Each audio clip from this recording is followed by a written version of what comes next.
This is another poem from Rumi, and he made poem not just for the sake of amusing himself, right? It's for the sake of educating his disciples or people at large in his time. Now you know Canaan. You know Noah. He has a son, right? Canaan, huh?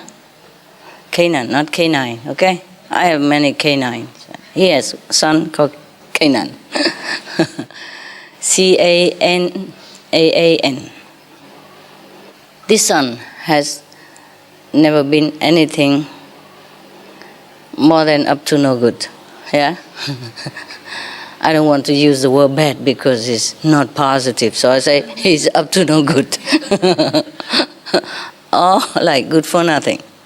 He has been rebellious, stubborn, and always against his father. And that's a problem. I know many sons or daughters have this kind of tendency, yeah? But this one is too much, okay? Like if your son and daughter have maybe 30% rebellious character, yeah? Or 20%, 40%, even 50% maybe okay. But this guy maybe 80, 90 or 100%, rebellious, especially against his father. As you know very well, in the family, yeah? Sometimes the father is idealistic, yeah? And want the son to follow his footsteps, like to be a minister or a doctor or somebody, yeah? Somebody good and of service to mankind. And the son sometimes do just exactly the opposite, huh?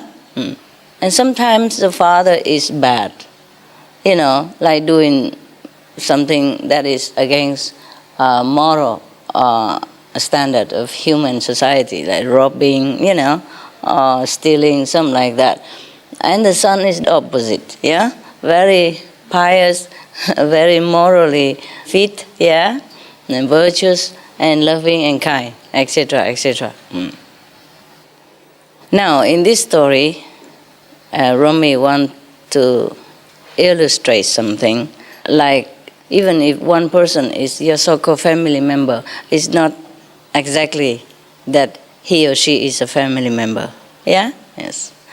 And remember, Jesus also say, who is my mother? Oh, who is my sister? Only the one who does the will of God, then they are my mother or my sister. What it means is love is looking in the same direction, right? If we love somebody or if we are a partner, yeah, then we have to look in the same direction, have the same ideal, and do the same work. The best is the same, but good work, huh? Yeah, not just the same, but no good. Okay, now this is the poem called As the Orchard is with the Rain. He said, don't be like Canaan, son of Noah, who wouldn't get in the ark. You know what it means? When the flood happened, and Noah had already built an ark, yeah, and put a pair of animals each in his ark already, and all his family member and belonging and necessity and supply for a while, yeah, is all already in the ark. And he come in, but his son did not come in and did not want to. So that's how it is. So Rumi told us that we should not be like Canaan, who wouldn't get in the ark in the time of emergency like that, and still rebels against good intention. Yes. So now, we continue. He was swimming. Canaan was swimming and saying, I hate my father. I won't use that boat. Can you believe that? Maybe he hates his father. But by doing this, he goes not against only his father, but he goes against his life, right? So in time of emergency, even if you don't like the one who came to rescue you or to give you good information, you better listen to that person, right? That the flood is rising and it must have been terrible weather and everything, yeah. And the father built the ark, and because the son doesn't like the father, he wouldn't go in the ark. But there's a thing. You see, in this story, supposed to be like that. The son of a spiritual father, you know what I mean? A highly developed person who could even be in direct contact with God. And the son is the opposite. But it happens like that. So you told me many times, Master, how can I tell my son to eat vegetarian or to practice, Guanyin method? How can I convince my husband that your path is very good? How can I talk to my wife about my meditation practice and make her understand?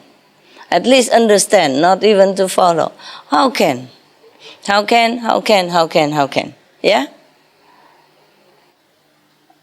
The thing is, the affinity between us and other people are sometimes a big surprise to us. No?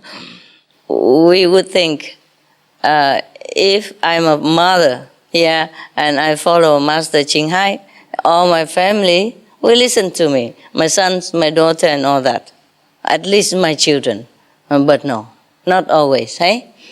And if you think I'm a husband, I'm the breadwinner in the house even, yes, and I'm tough, I'm a man. If I follow Master Ching Hai, my family should. No, not necessarily. They want to prove you wrong, some of them. It's just good for their ego. It depends on how much percentage of ego your family has. It's going to be tough or not tough. You got me, yeah? So, because Noah was already on the boat, and everybody else, including his farm animals, already on the boat. And he kept calling out, come, son, sit in this that I have made, or you will drown. No, I've learned how to swim on my own. I've lit my candle from a flame other than yours. He probably has a different religious belief. That's what he means. And he so strongly believed in whatever that faith was that he against his father, who doesn't believe the same like he does. Yeah? Well, it happened. You understand, right? I told you already. Nói chuyện với đầu gối á. Huh? Okay. That's Vietnamese. We talk to the knees. I mean, you talk and you listen yourself. No one else does. See what I mean? Okay. So this is probably the same. Canaan probably had a fixed religious belief. You know what I mean? And so when his father said that he's in direct contact with God and God told him to do this, do that, he would not want to listen because he's so indoctrinated in this kind of fixed religious belief. All right. Now, another thing he hated, I think, right now he hated his father more than ever. You know why? Because his prediction came true. And that's against Canaan's belief.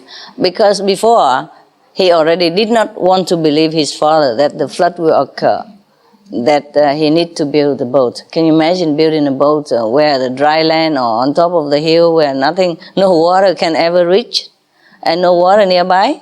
And saying that I will need it soon, that everybody should come on the boat and all that. Of course, not only Canaan, but everybody in the town probably was ridiculing all this time, yeah? And come and point finger and say, look at that madman, and nobody would have probably talked to him at all for all this time. Or just ridicule him, laughing at him, make fun of him, and he probably has become the talk of the town all this time. And now, it's proven that he's right. The flood is there. So the son also feel like, it hurts his pride, his ego, that his father is even right. Because all this time, he has never believed in his father. So now, you see why he hates his father? Because his father is right. And such dramatically right. Not just about a piece of bread or which one is more nutritious or olive oil is better than any other oil or anything similar like that. For example, olive oil is not better than any other oil, it's just different. I'm just saying, for example. So now his father is right. In such a dramatic situation, of course, he loses faith, the son. He feels his ego has been really shattered. Such an ego that even in such a desperate situation, he still goes against his father. Can you believe this? So this is what the most frightening thing that we carry around us, the ego. I told you many times. But you see it now? Huh? Okay. So, father keeps saying, don't do it.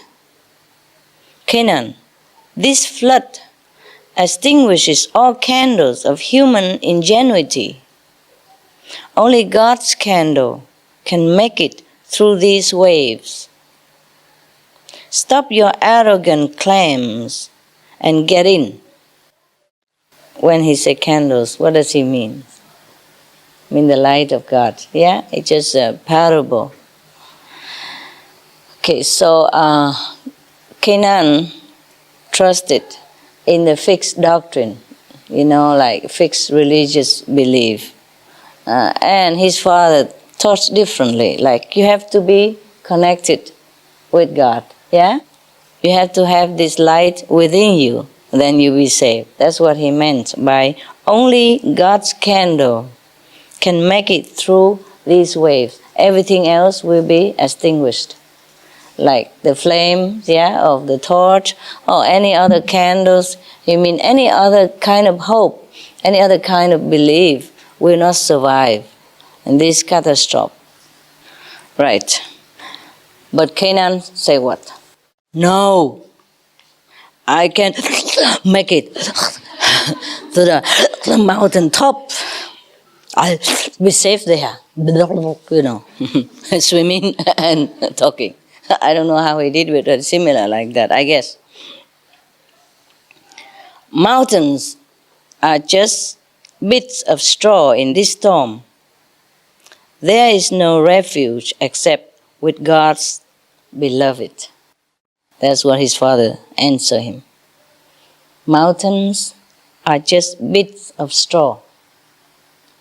I mean, they, some wood and some rock and something left to, fixed together became a mountain. So he say even mountains are bits of straw. It means it's nothing. It means it's not safe for you to go and take refuge there even. In this storm, there is no refuge except in God's beloved. God's beloved means what? God's beloved probably means the master, the representative of God, which was Noah at that time. He was probably teaching people enlightenment through direct contact with God within. So God's beloved at that time must have been Noah. So at that time he revealed to his son his true identity, that like I am God's beloved. He has to at this time, even though his son has never believed him, and he probably has never told anyone up to this moment that he is God's beloved. But in this time of dire emergency, he has to tell his son, take refuge in God's beloved, I mean God's representative, like Jesus, Buddha, Mohammed, Guru Nanak, Mahavira, etc., the great master of all time. Now, so in this time of emergency and urgency, only God's beloved can save you. There's no more God's grace even. Do you know why? Because there is a limit time for God's grace. Like, okay, the karmic law has extended to 3 more years due to the prayers of humanity. Yeah, please save us. Please show us the way. Help us. Do not destroy our planet. Do not destroy us. Yeah, etc., etc. And some enlightened people intervene, also praying for them, and say, let us give them some more time. I can fix this. I can tell them to return to their righteous self. Please give us some time. So maybe heaven, grace, God's grace, had extended to a certain period of time. But at this moment, when Noah is already on his boat, the time of grace has been stopped. Yes, finished. The deadline is there. The flood is already there. You see what I mean? No more grace. Too late.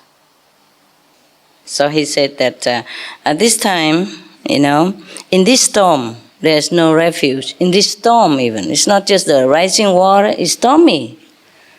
Windy, everything. And the son is still holding on to his ego. Can you believe such ego? They exist. And it serves only to kill you, inside out. Kill your spiritual progress, kill your soul. Not kill your soul, but kill the knowledge that you have a soul. And kill your body too. What a pity. All he does is just step on the boat. And cannot do that. What stops him? The ego. The ego makes him feel like what he believed was correct. And what his father say is incorrect, is not true. And now that he even knows that what his father say is true, he against him even more. Because he feels shattered, his ego shattered, his belief shattered. At that moment, he cannot think straight, yeah? He just feels shocked, confused, and his ego doesn't let him admit that he's wrong. Okay, in ordinary circumstance, you can stay there, argue back and forth, yeah? Or can think about it. But in such a situation, if you hold on to this kind of ego, you're dead. Right? There's no time to argue. But such is the force of ego. I mean, it's difficult to explain about the ego, but it's just a kind of fixed belief, in yourself that you are this, you are that, and whatever you think is right. This is the kind of thing that stop you from knowing the truth, of knowing your great self.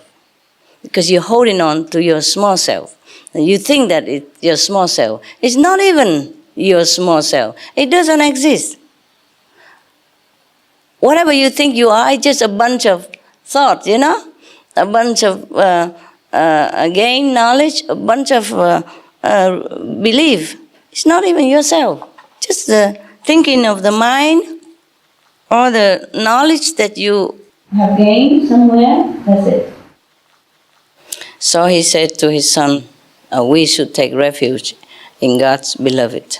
This is probably the first time he ever used his position, his real identity, to persuade his son. Because, as you know, mostly the master would never tell people that I am this and I am that. He probably just say, God has made me do this and God wants me to do that. But he would never proclaim that I am God's beloved. Yeah, which he is actually. But mostly the master, they don't say that. But this is an emergency. So he say, God's beloved, mean himself. You should take refuge in God's beloved, because nothing else works right now. That's what he said. Okay? So, but the son say, when have I ever taken your advice? He asked his father. In this stormy weather, flooding like that, everybody else already drowned around him. All the village, the house is already submerged in water. And he still talk like that. Can you imagine what kind of ego he has? Huh? When have ever I taken your advice? Your words mean nothing to me. In either word, leave me alone, O little father. Can you believe this? O little father, leave me alone. Your words mean nothing to me. My goodness, even your enemy wouldn't do this to you. Huh? In time of emergency, even your enemy would jump on the boat and maybe argue with you later. But this kind of son, do you think he is really the son?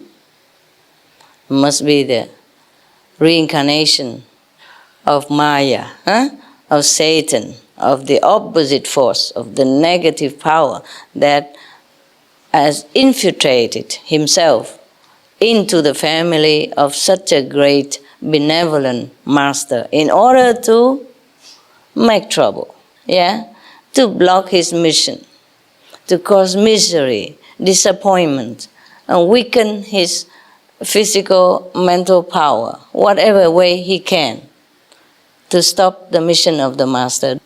Therefore, even in the last minute of the battle between yin and yang, he is still on the opposite side. Now we can see very clearly, right? He's not the son of Noah. You can see or not? So, sometimes in a family of a virtuous person, it happens that there's an appearance of something of the opposite direction, like this so-called son of Noah. The Buddha also say that the negative power cannot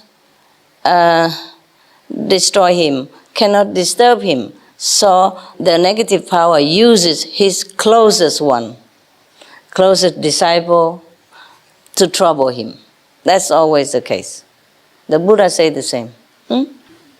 And who betrayed Jesus but his own, one of the most trusted disciples? You know what I mean? Yes.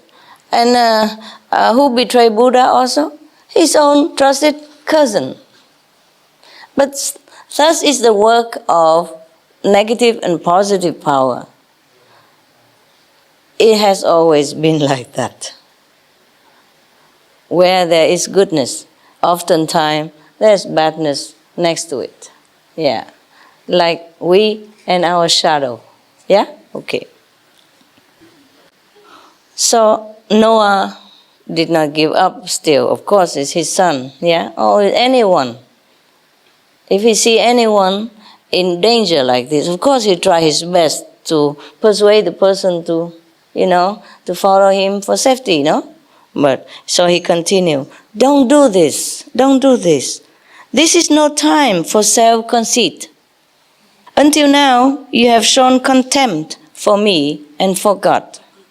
Now God is showing disdain. Be careful. Your disdain means nothing to God. Yes. So even in this situation, the father is still trying very hard to reason with this stubborn, full of ego son. He thinks if he goes against the father, that should be like the whole world watching or something, or everybody clapping hands around him. Such is the ego. Even no one there watching, they still to show off. They still want to show that he's right, even at the risk of his own safety. He said, up till now, you show disdain for me and for God. And now it's the opposite direction. That's what he means. God is showing disdain. And your disdain means nothing to God. I mean, please, even, he's so desperate already. He even argues in such a petty thing that please come up, you know. You tell him that it means nothing. Nobody around here. God doesn't care what you think of him anyway. Whether you show contempt for God or for me, nobody cares. God doesn't care. So just come up to the boat. But no. No. God is not begotten. He continued. God has said, young man, don't strut. Old man, don't be proud. Husband, have no lust. Lady, I am not coy. All that helps in my presence is utter and complete helplessness. That means God saying that. Whatever power in God's presence means nothing. So, Canaan replied, Father, you have been saying this for years. Oh God, typical. You must be insane to think I'll listen now. Oh, who is insane? I have my own wisdom. Huh? Such a wisdom. I'm astonished. I have my own wisdom. I don't need your tiresome preaching.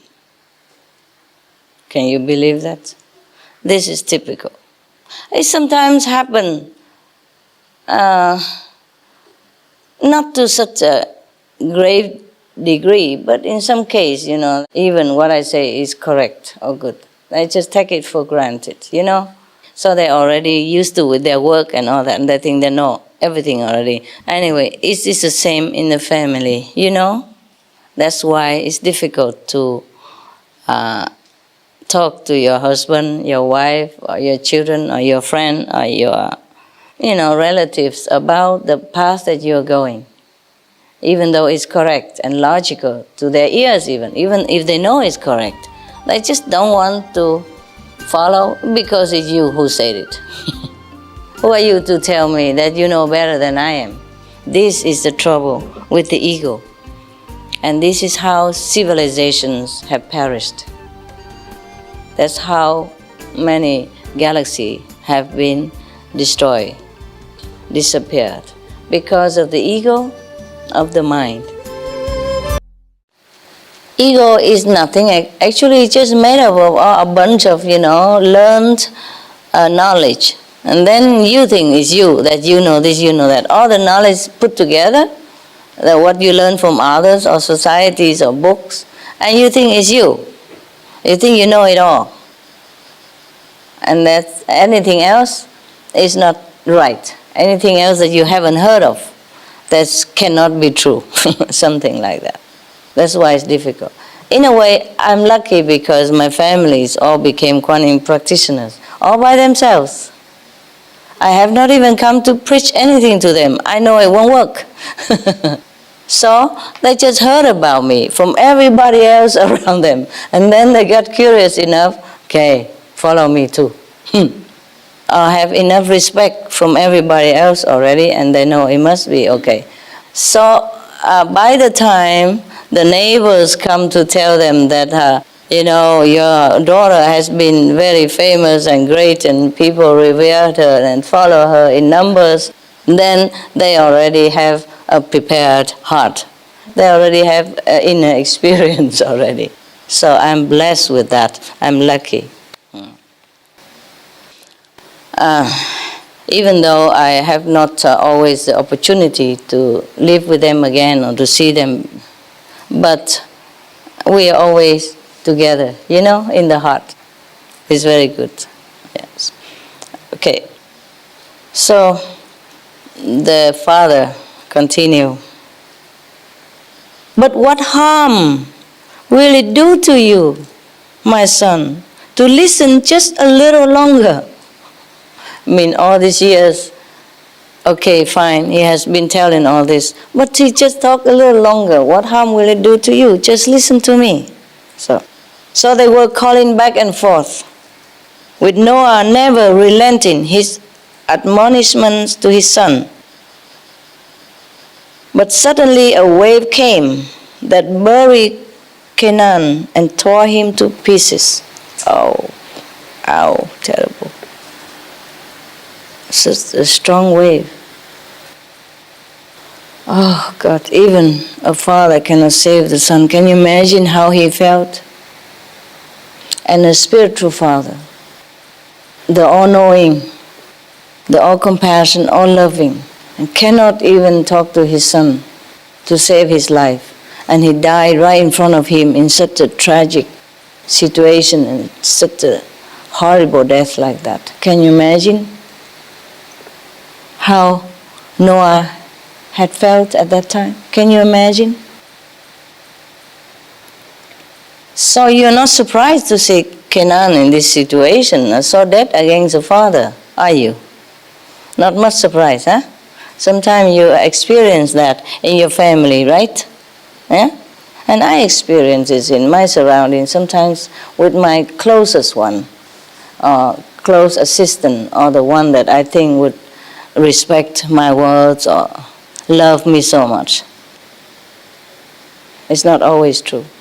But this is the price he had to pay for being a master.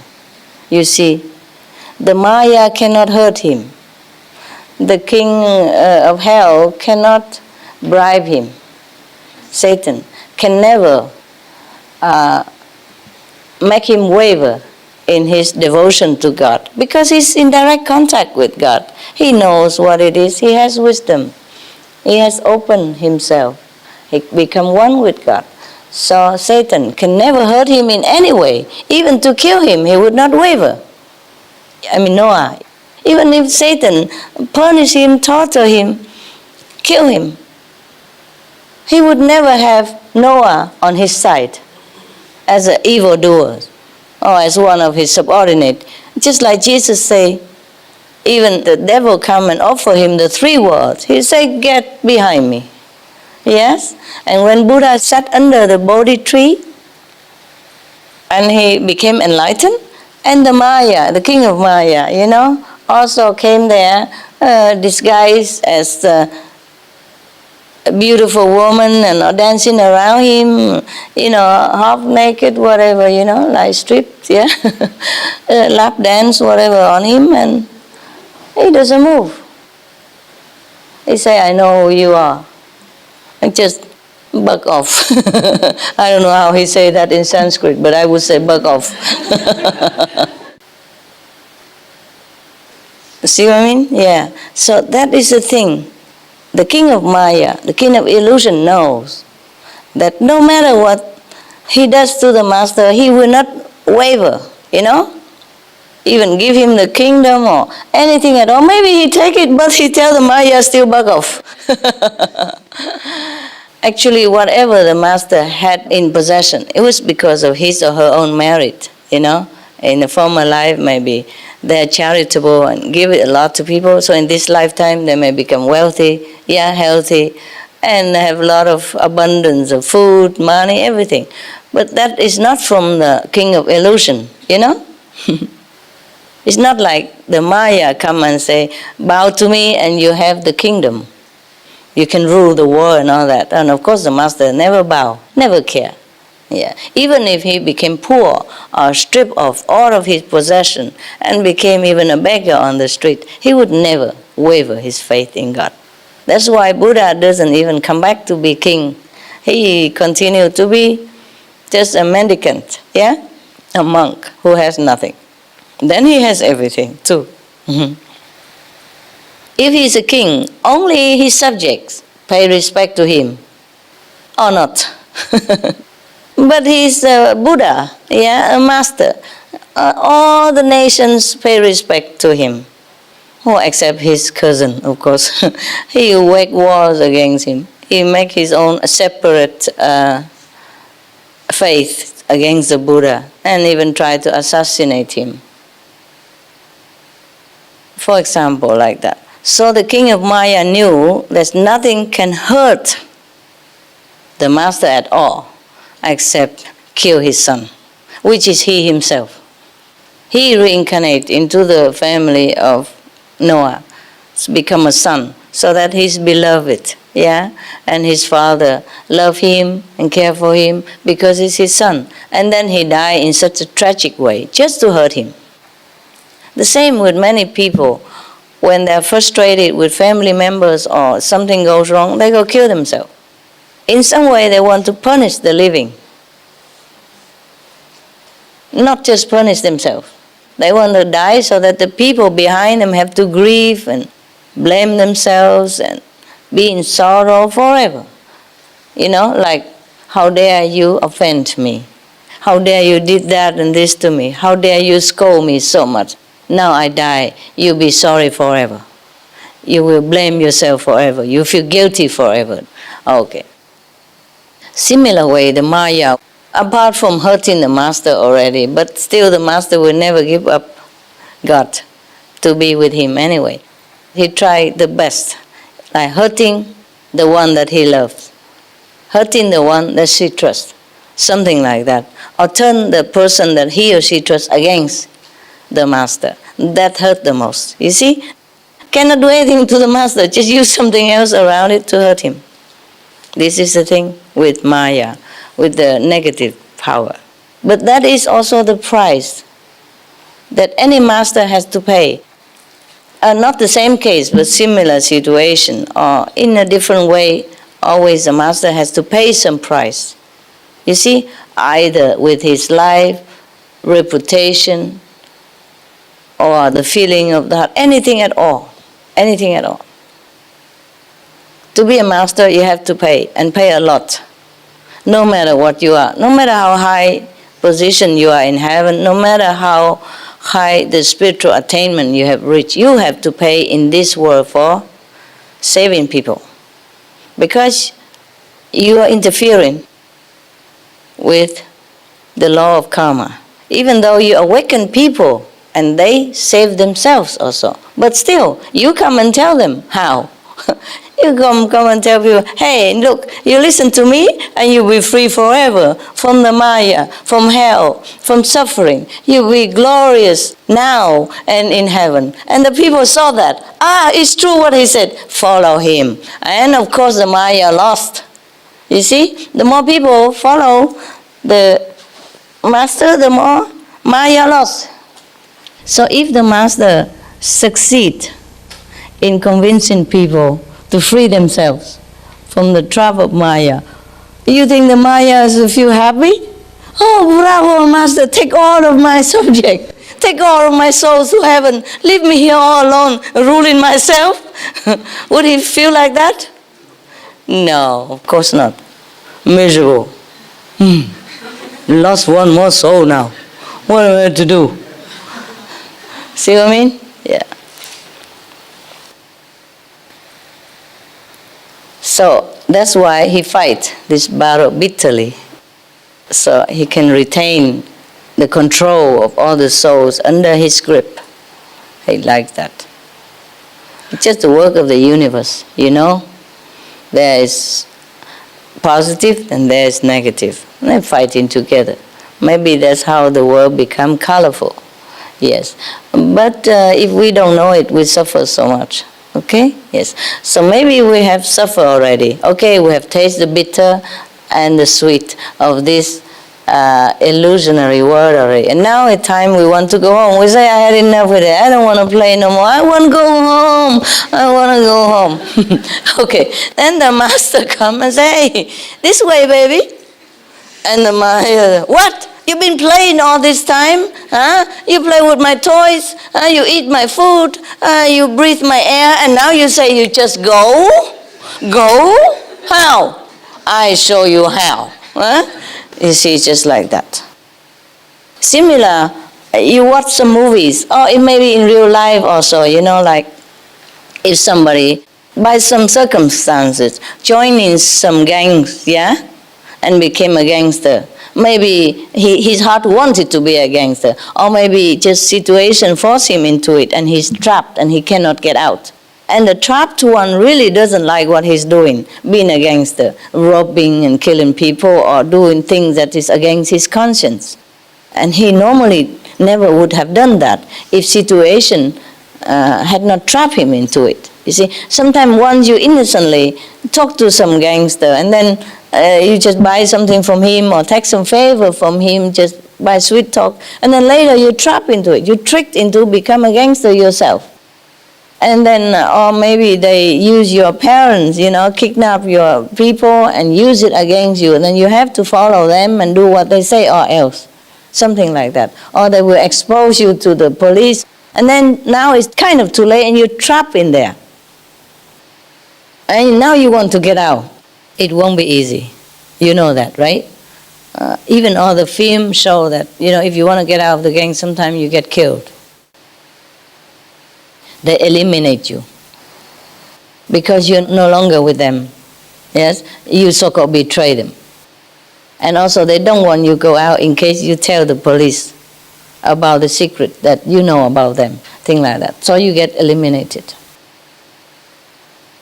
Not just in a gangster system, but sometimes even in the old time, in some of the uncivilized society, if you get out of a government secret system, secret service, they also try to kill you, to keep you quiet, because you know too much. And maybe the things you know is not good to let other people know. Like the things you know are not morally acceptable. It's not even lawful in that country. And then the secret service itself will eliminate you. It's the same. You saw some film, like that. It can be true also in some society, even in some powerful society. It happens. So suddenly you hear, oh, so-and-so, chief of secret service of so-and-so country suddenly just died, murder, shot on the street or in his hometown, even though he ran away to another country already. Yeah, hide away, still cannot hide away. So similar to the souls of humanity, once we're trapped in here, it's difficult for us to get out. And if we want to get out, the person who show you the way also risk his or her life. It's similar. And you also risk also. But because the person who show you the way have the way to protect you. Yes. So you are safe. But the person who show the way, they are after him. You are just one of their members. But the person who show the way will show many more members if he's alive or she's alive. So the gangs, will be after the person who show the way to get out, who protect the ex-gangs member and set him free. So that's what I said about the price that any master has to pay in one way or another. Yeah, you read the history and you know all the master had never had it easy, right? We have all the history and evidence already. We don't want to talk about that. If you want to know about them, you can read. Yeah, okay? You can read in Indian books, yeah, or history. Well, we don't have to read too far. Look at Jesus, huh? In your society, everybody knows what he has to pay for his teaching, yeah? What he has to pay for showing people the truth. What he had to pay for to liberate the souls. Now, so of course, after his son has been buried by the wave and even tore him into pieces, can you imagine what Noah had felt? Even being an enlightened master, it is his own son, you see, his blood and bones die tragically, horribly in front of his eyes like that. And it's right there that he could even help him. It's not like far away. It's right in front of him. And he has the means to help him, to save his life, but he can't. You imagine that? Just 1 second, his son is torn into pieces, gone. So, what would you say to God if you're in that situation? You complain, no? You lament, no? You cry. You might even yell, scream, shout it to heaven. Why would this happen to me? Why does this happen to my son? So let's see what Noah said to God. That would be my situation, of course. But Noah may be different. He's a tough guy. Maybe he react differently. Let's see how he said. Said Noah, "My Lord and my King, you have taken this one from me. Yet many times you promised that my family would be saved." So God answered, "Canaan was not one of yours. Can't you see that he is blue and you are white?"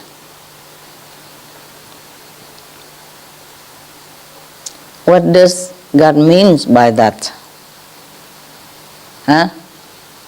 What does he mean by that? Does he mean that Canaan was born out of wedlock or something? That his color, his skin is blue? At that time, blue mean also black, like dark color. And white mean like you, European. Okay? Or like me. I'm joking. Yellow, no? Do I look yellow to you? Little, right? Okay. I don't look any, Sometimes I look black, sometimes I look like Indian, sometimes I look like Asian, depends on who sits next to me. Right now I look like him. Truly, sometimes I see the photographer make an image of me, of himself, for my photograph.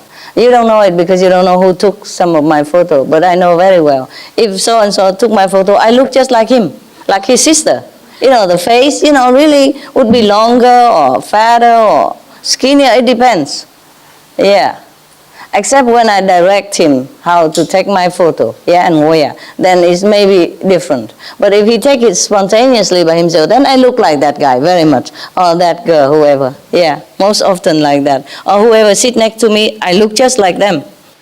Have you seen some of the photo when I take it with somebody else? I look like their relatives, or even mother or sister, Yeah. Or even some look like the men also, who sit next to me sometimes, very near. Together with the picture. I look like them. But can you imagine sometimes 2 or 3 people sit next to me and I look all like 3 of them. And 3 of them are not the same family, not even in the same town. It's funny, I saw some of that and I can only laugh,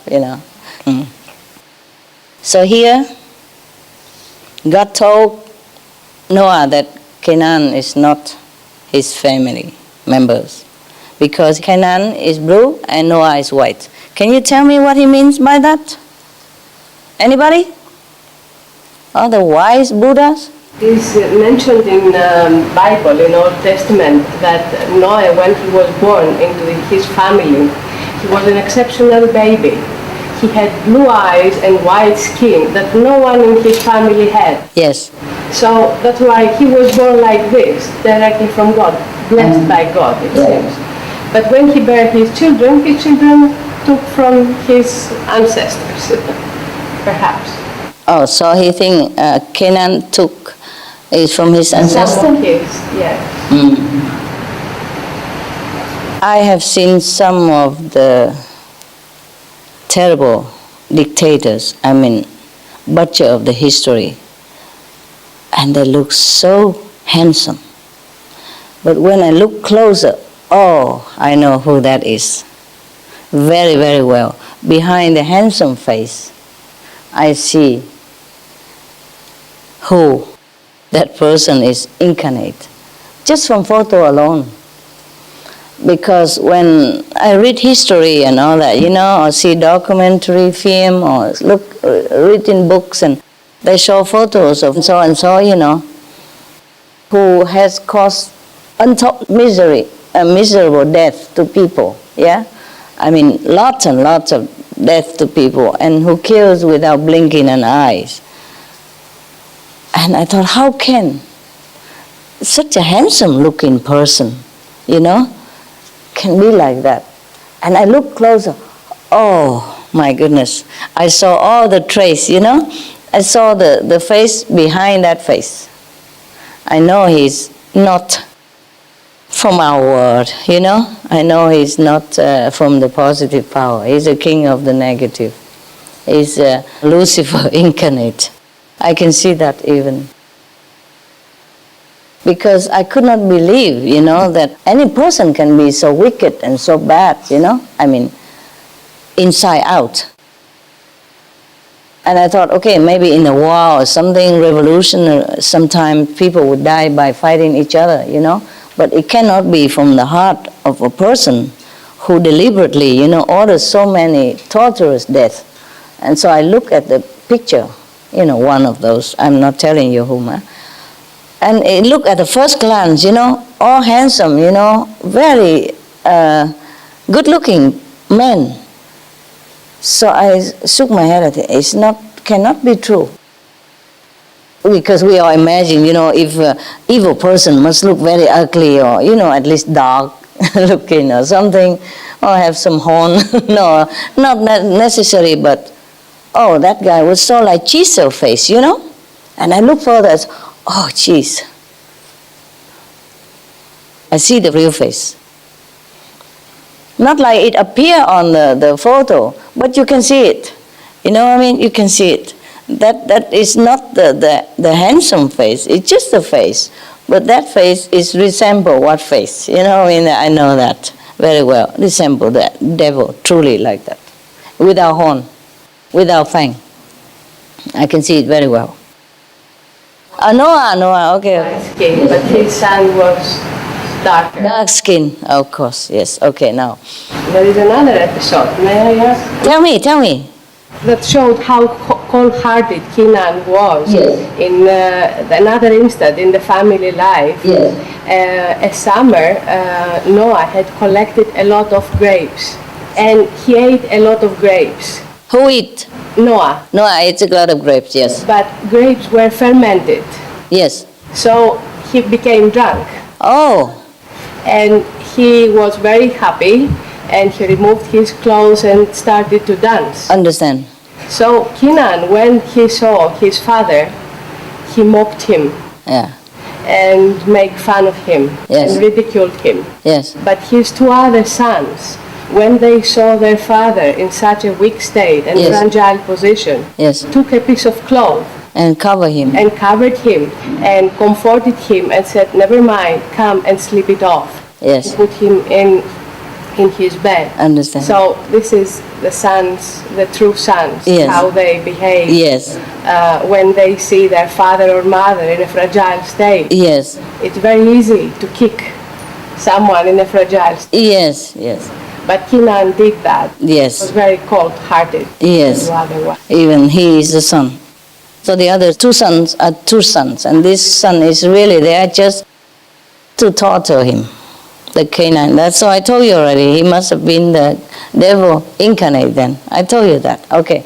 Anyway, so this is a story in the Bible that your sister has just supplied. You see what I mean? So now you know. It's not just me speaking. It's truly, he is like that already. Before this situation happened. So he's there just to make hell for the master. Yeah.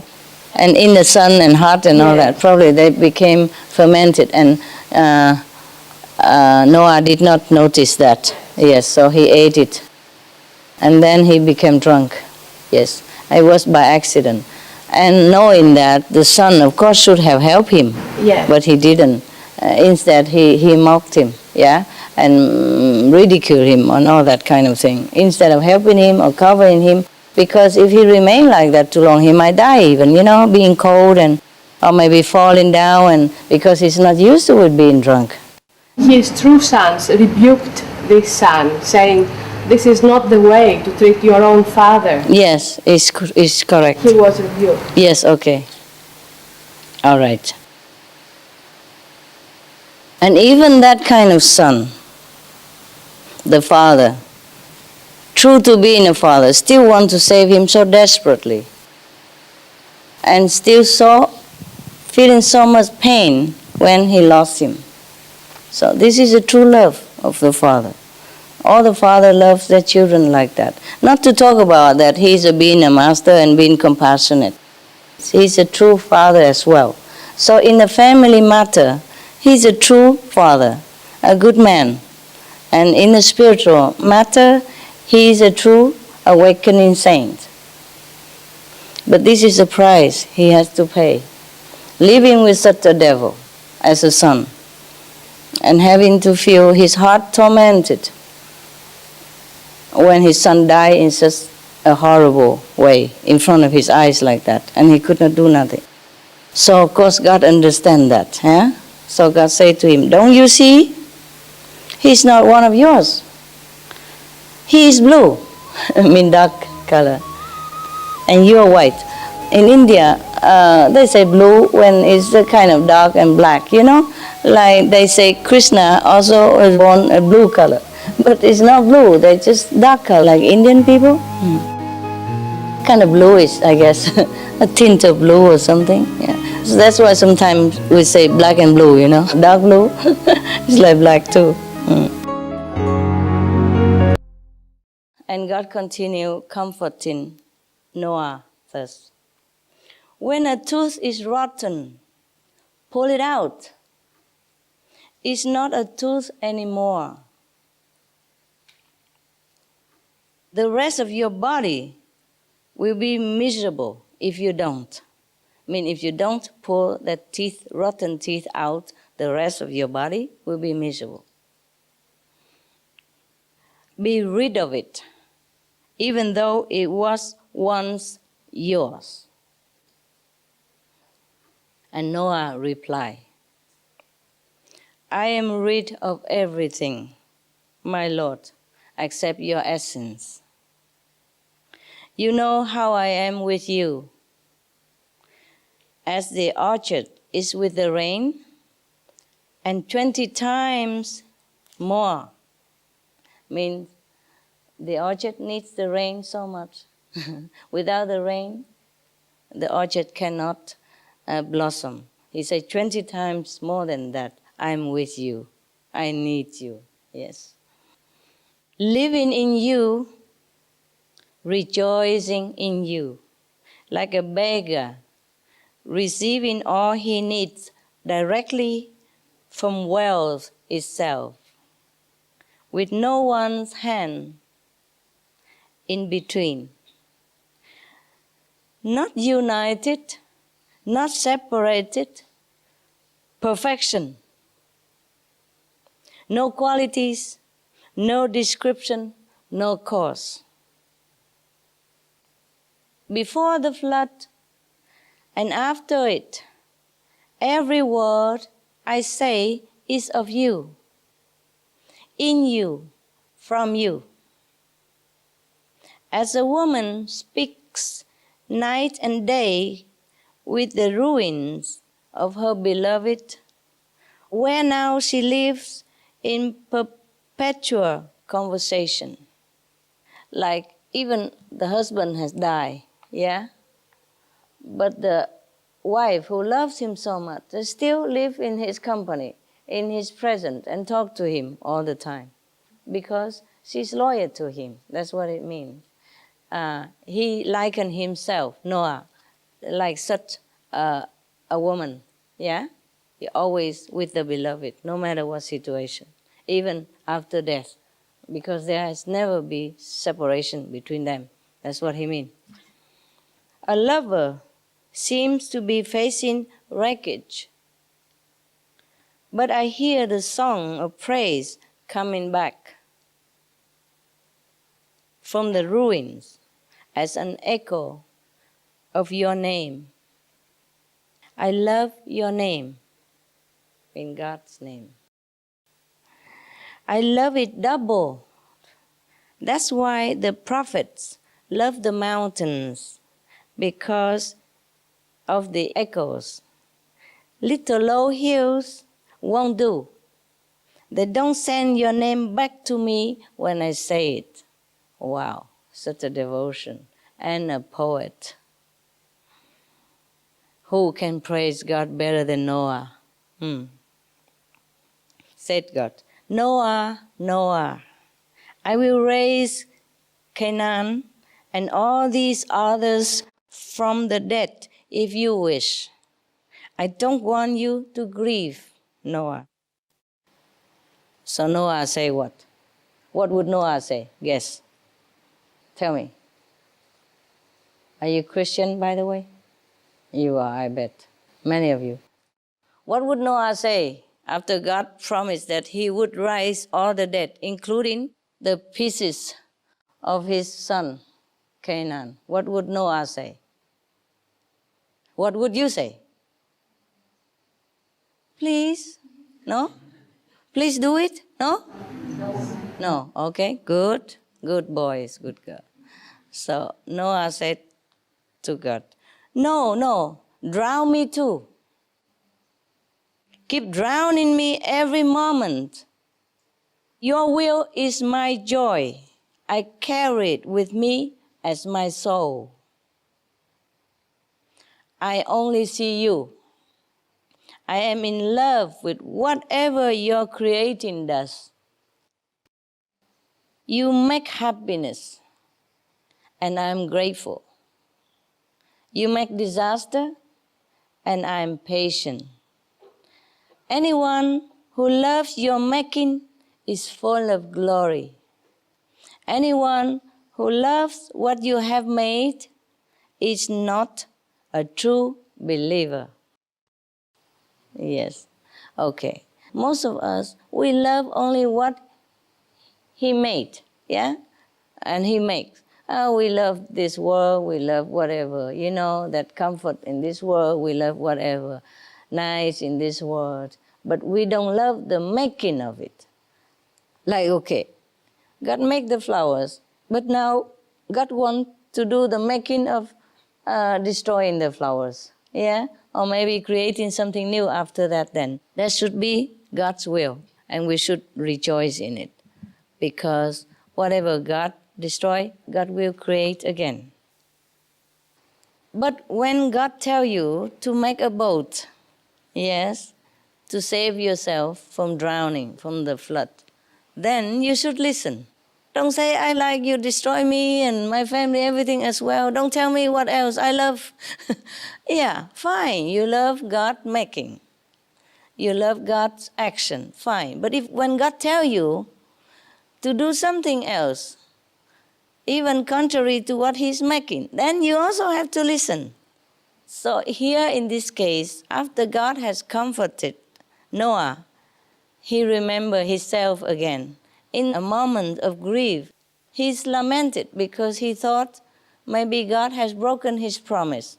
Or in some cases, I thought I'm wrong also. For example, if I see something in some person or something that I see, okay, like that. And then, but some of other people report to me, it's not like that, it's different. Then I doubted my vision, yes. And then I have to reaffirm again. How come I saw like that?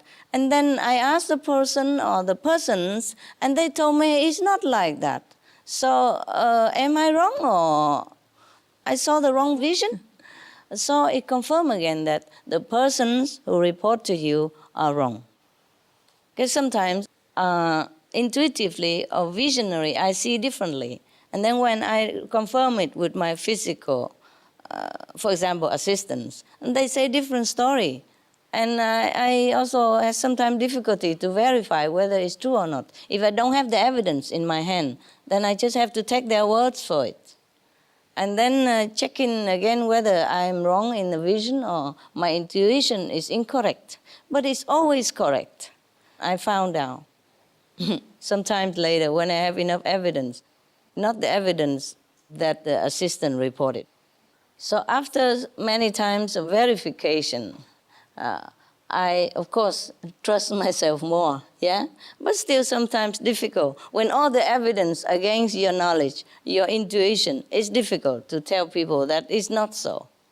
Well, I learned to live with all kind already.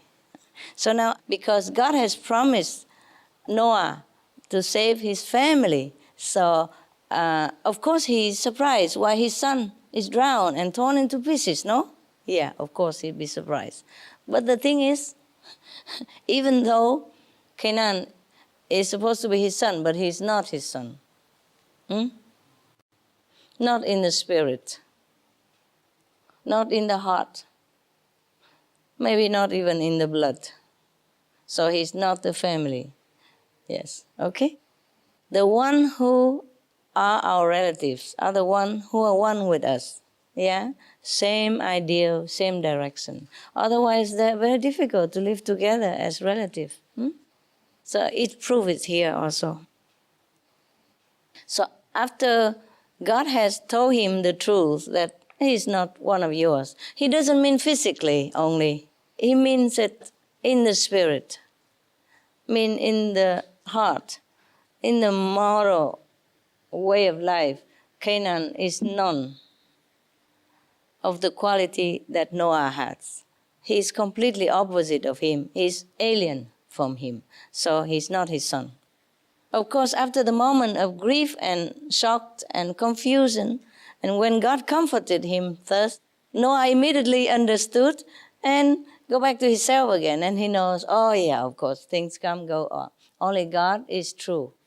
Only God is real friend, real relative. Everything else, when time comes, has to go or have to stay, it depends.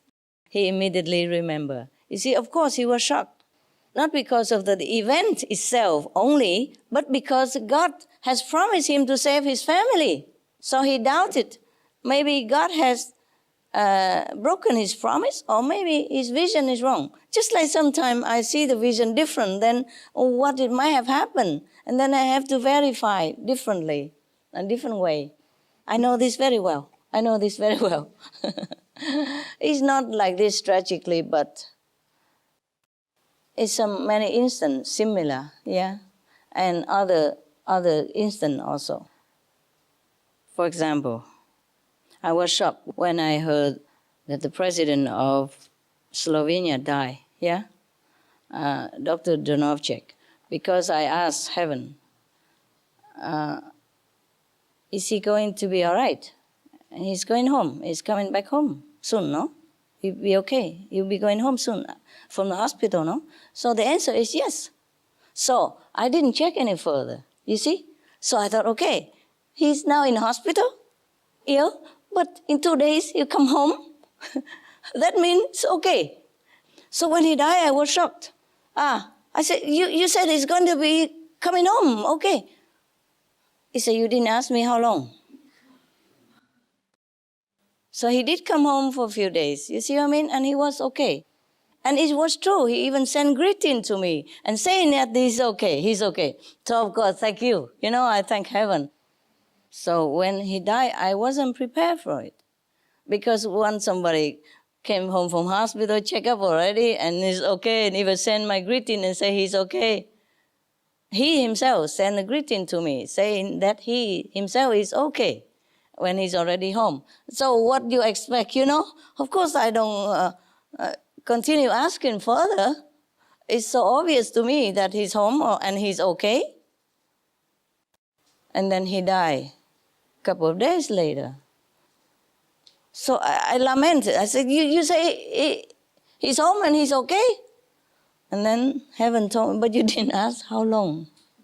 Of course, he was okay for a few days. So this is the thing, that sometimes the physical evidence will go against your vision or your intuition or your knowledge from the future or from whatever happening. Yeah. So I understand very well that he was shocked, Noah, when his son died like that, while remembering that God said his family will be saved because they're a virtuous family. Yes. But the one who is not virtuous, the one who's so cold-hearted like that, obviously is not your family, right?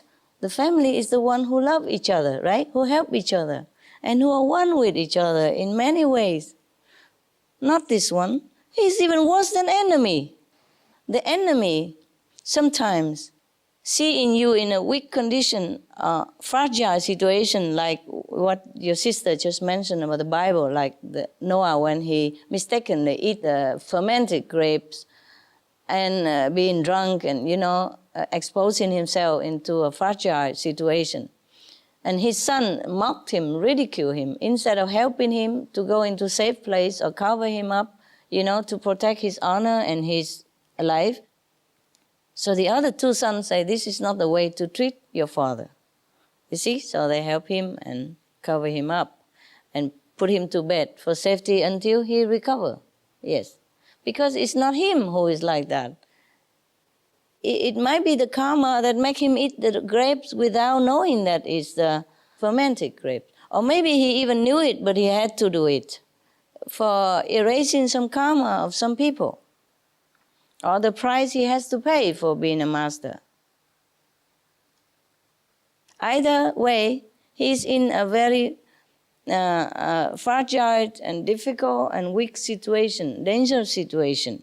So as a son, should help him, right? He should help him, but he didn't. Not only he didn't, he even mock him and ridicule him and, curse him and all that. This is not good. You know already. So this kind of person is not your relative, no matter if he's born into your family. Because enemies sometimes seeing you in this situation is still maybe soften the heart and do not attack you at that time. Yeah, maybe let you recover first and maybe attack you later. Or even enemy, when in an emergency situation, knowing the danger around, would walk into the boat first, right? And would be thankful even. And then say, oh, I'm sorry we have been enemies all this time, but thank you for saving my life. In many cases, enemy become friends because the enemy help him, the so-called enemy, yeah? Sometimes like neighbors, they have been bickering for years, with each other, but maybe sometimes the house collapse and the neighbor, come and help that person out and save his life, then they become friends forever, yeah? Or sometimes enemies or foes, but happen to help each other in some desperate situation, then they would turn around, become friends and say, thank you for saving my life, thank you for helping me, no? It is normal, the case, but not with this guy. He is really a devil incarnate. You can see that. He's there just to ruin Noah's happiness and life, all his life. And so now the time has come that he cannot ruin him any further. Yeah? Then he destroy his life in such a way as to hurt the loving, compassionate person, so-called his father. But luckily, God is immediately on his side and he's always there and enlighten him quickly, yeah? Parting the dark cloud in front of his eyes and let him see the truth. And you see, immediately he's back to himself and he's praising God like always. Like no one has ever can praise God better than that. Such a poetry flowing from his lips, such a joy from his heart, such a gratitude, such a happiness, such a bliss of being one with God, of knowing what God is, of knowing that everything is all right under His will. Isn't that wonderful? So I do hope that in any of the emergency situation, we can all act like Noah here, and that God always be our comforter and refuge, because nothing else really that's safe for us. As I told you already, maybe the water rise from the sea. Okay, we might think mountain is safer, but who knows? If the water rise too high, the mountain give in also, yeah, and erode it. Yes, too much raining, the mountain will also run away. Damage, ruin, yeah. Too much water and all the earth becomes different shape and broken, or earthquake, everything, and who knows, the fire will come out from the earth. Some hidden volcanoes, might be open. Anything happen. You never can say that mountain is safer than the sea or the land is safer than the sea. If you have to die in whatever way, you have to. Right? Yeah. Except you take refuge in the spiritual power, in the God within you. Nothing else is really safe. And if that God say, okay, your time is up, you go back to me now, go back home now, then we're fine. Yes. But it's not like we can run away from disaster. Anyone. See? Even okay, we are safe in the land. How safe? There are cars. Car accident do happen, and sometimes even cooking in the oven, the gas explode or electricity, short circuit, anything happen. And as we know, or maybe Mark Twain have written it. Is it Mark Twain who said that most people die in bed? Huh? Well, Mark Twain, the writer. But anyway, it's true. Even if he wasn't the one who wrote it, it's true. Most people die in bed. Safe. You see, in the house. So where would you run? Okay? So the question is, it's not you die or not die, whether the world ends or not end, but how we die, how we live before we die. Like we die happily, contentedly, knowing that we have lived the very worthwhile and correct, noble lifestyle. You see? So whenever we die, we die. We don't want to live here forever also, because let's face it, our body has a limit. Now, with all the chemical things, the pesticide we took in from the food, our body will not withstand too long anyway. And the teeth will fall down. Okay, now we can make new teeth, but so what? Everything else is going. So if it's a time come, we go. So also, it's not like we try to save the physical bodies of the people, but just giving them more time to think about returning to God. More time to get over their preconceived ideas about God, what God is, and how religion should be. And they turn around and return to their original self and save their souls, so they don't have to reincarnate again in another similar planet and worrying about shortage of food and petrol and water rising and ice melting anymore. Because if we're not finished in this lifetime of our karma, we will continue the next somewhere else in the universe. And the suffering will follow us like shadow. We can never run away from it. So, okay, planets come and go, people, are born and die. But since I am here, I do the best I can. Okay, if I'm not here, then I cannot do anything. But I'm here already. I help my neighbors, right? Yeah. The whole world is my neighbor. The whole humanity is my neighbors. And I being a good neighbor, I'm trying to save whatever they can, knowing that they are in a desperate situation. I try my best to tell them what to do to save themselves, right? So that's all there is to it, all right? It's not just about physical body. Because some people ask me, why do we have to save the world? Let it go. We have other planet. Yes, other planet we have. We'll be reincarnate again, but the suffering will be the same. Okay, like in an earthquake situation, yeah? I see my neighbor house going to give in. I tell him, get out quick, get out quick. Or if I can, I use a big column somehow to withhold the roof for a while until all the person can get out safe. It's not like I'm trying to save that house. Yes.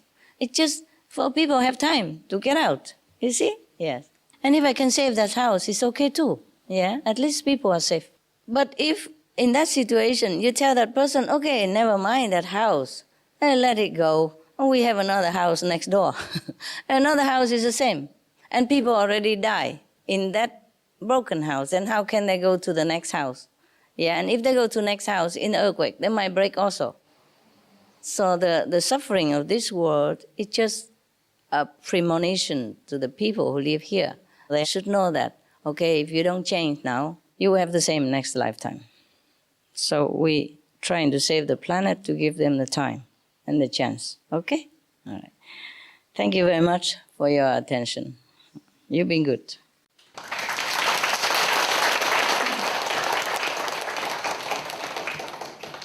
Very good.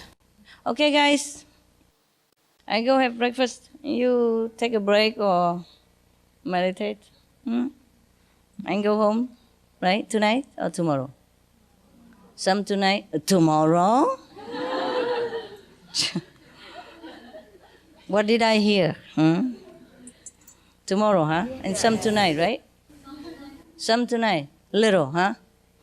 It's your home, and of course you like to stay. Where else can you feel better, right?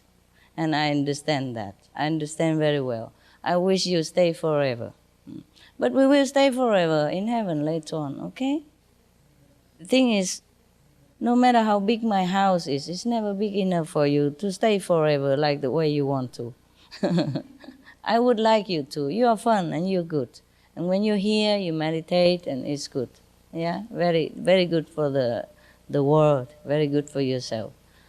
But we just have to, take turn now, okay? See you later.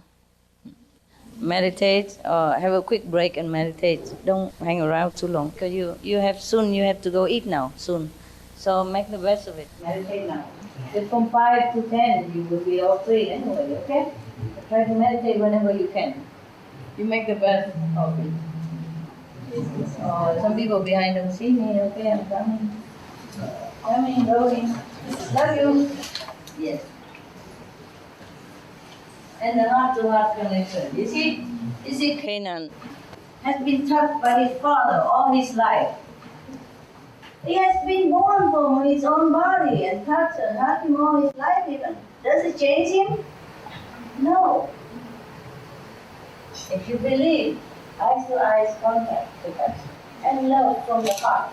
Yeah? If you love the Master, you become one with the Master. Then you know everything the Master knows. I feel good already. Actually, I really like that we sit outside in the garden at night, but to me, I love that garden, I save a little bit for myself. So normally I go there to sit in the garden. Up to now, I have never been in my room. I mean, before you came. Just because after you came, I have to be in my room. Otherwise, you hang around outside, all of you. I really love you sit on the stone there, the pebble. And I sit in the middle there, and all of you there, and it's cool. And before you came, I always eat out there. So I never really liked to go in the room. I always eat there, even when it's not too cold like this, not too cool like this, but it's outside. Yeah. I love you guys. I really love you.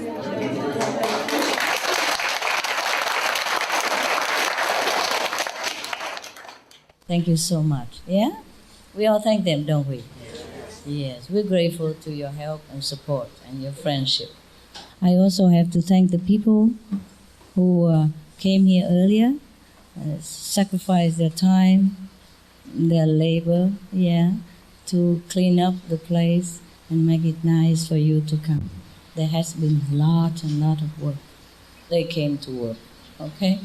And now that the place has been reasonably good enough for us, we thank them all, okay? Maybe some of them are gone already, but tell them we thank them, okay? Okay, if you go today, then have a safe trip and see you soon. After we rotate, you can come whenever you want, okay? Provided that the place. After they have all seen me and the desire to see me already subsides somewhat, especially the Chinese people, they have no chance and all that. And then it will be less, Then we can just come anytime, okay? And you will see me soon, don't worry. I make it soon enough because that's why I squeeze a lot right now. Now you are already lucky, you're okay. Not too many people, but the next week will be a lot more so that people can see me quicker. Okay?